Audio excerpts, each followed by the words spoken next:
Bismillahirrahmanirrahim. Assalamualaikum warahmatullahi wabarakatuh. Hai teman-teman, hari ini kita akan coba latihan soal TKA dari Pusmenjar. Ini adalah latihan soal fisika untuk persiapan TKA. Teman-teman bisa akses soal-soal ini adanya di Pusmenjar. Nanti saya berikan linknya di deskripsi ya. Nah, hari ini kita akan coba untuk bahas soal-soal yang ada di sana. Dan ini semua soalnya adalah 20 soal totalnya. Kita akan bahas satu persatu nanti biar tidak terlalu pusing gitu ya. Jadi nanti satu persatu kita bahas. Nah, di sini kita akan bahas nomor 1. Oh iya, di Pusmenjar ini dia bagian soalnya itu sudah ada plus kunci jawabannya. Jadi teman-teman bisa cek jawabannya benar atau salah. Dan tapi di sini kita bisa lihat kalau misalkan si soalnya itu tidak ada pembahasannya. Jadi saya di sini akan mencoba untuk membantu teman-teman terkait pembahasannya. Yuk kita lanjut ke nomor 1. Nah, di nomor 1 ini kita bisa lihat ada sebuah soal ya, yang ini fokusnya adalah ke gerak lurus GLB dan juga GLBB. Yang nanti di GLBB ini ada fokusnya di gerak parabola. Yuk kita lanjut ke soalnya. Ya, ada dua orang mencoba cara yang berbeda untuk menembakkan sasaran pada titik C. Orang pertama menggunakan bola A dan diletakkan di tepi meja. Kemudian orang kedua menggunakan bola B yang berada di lantai. Bola A dan B kemudian dihentakkan secara bersamaan, petak, gitu ya, pada arah yang mendatar dengan nilai G, percepatan gravitasi adalah 10 meter per sekon kuadrat dan gesekannya diabaikan. Terus lihat di sini ya, nilai kecepatan awal dari VA atau V1 adalah 30 meter per sekon, tapi kita belum tahu tuh nilai B-nya berapa. Kemudian ternyata di sini bilang ternyata kedua bola sampai. Nah, kedua bolanya sampai dan mengenai sasaran di titik C. Berarti artinya kalau misalkan sampai, artinya jarak yang ditempuh secara mendatar ya, mendatar horizontal, jarak yang A sama dengan jarak yang B yang nilainya adalah 12 meter. Bukan hanya mengenai sasaran di C, tapi juga ternyata secara bersamaan. Berarti kalau kita boleh bilang nilai waktu yang A sama dengan waktu untuk yang B. Pertanyaannya adalah, apa saja kondisi awal yang dapat menyebabkan hal tersebut? Nah, kita lihat ya. Kondisinya awalnya apa? Kita lihat. Yang bagian A, pernyataan A. Massa bola A dan bola B sama. Yes.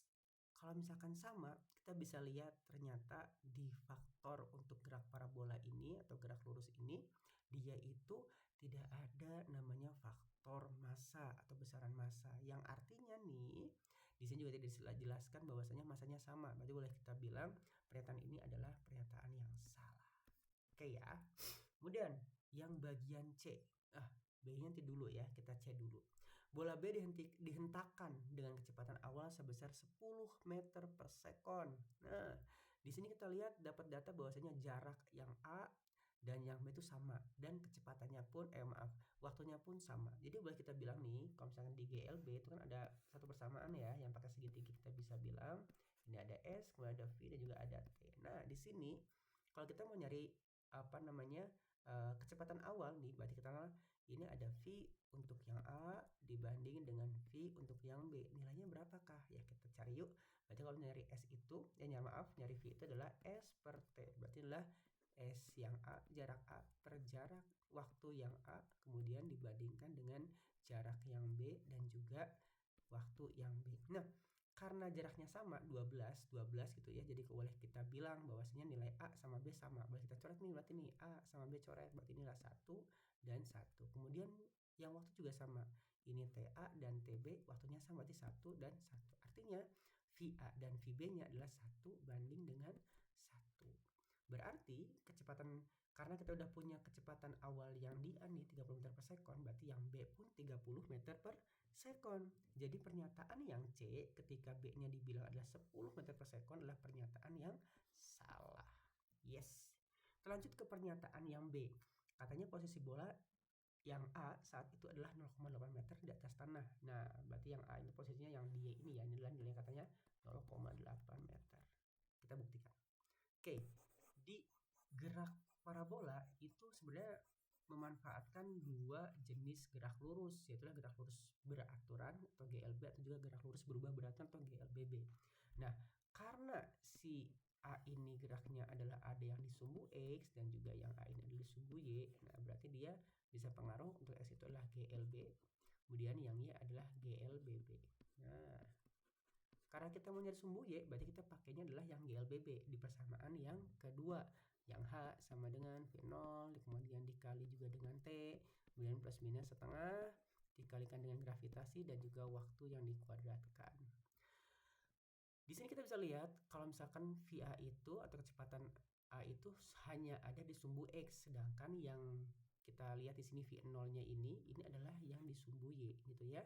Nah, sumbu Y berapa nilainya? V0-nya ternyata 0, nggak ada karena tadi si benda ini geraknya utamanya adalah ke sumbu X. Jadi boleh kita bilang karena V0-nya adalah 0 dikali itu jadi nilainya 0. Jadi coba kita bilang nilainya adalah plus minus setengah GT kuadrat. Nah, karena dia geraknya ke bawah, positif berarti ya.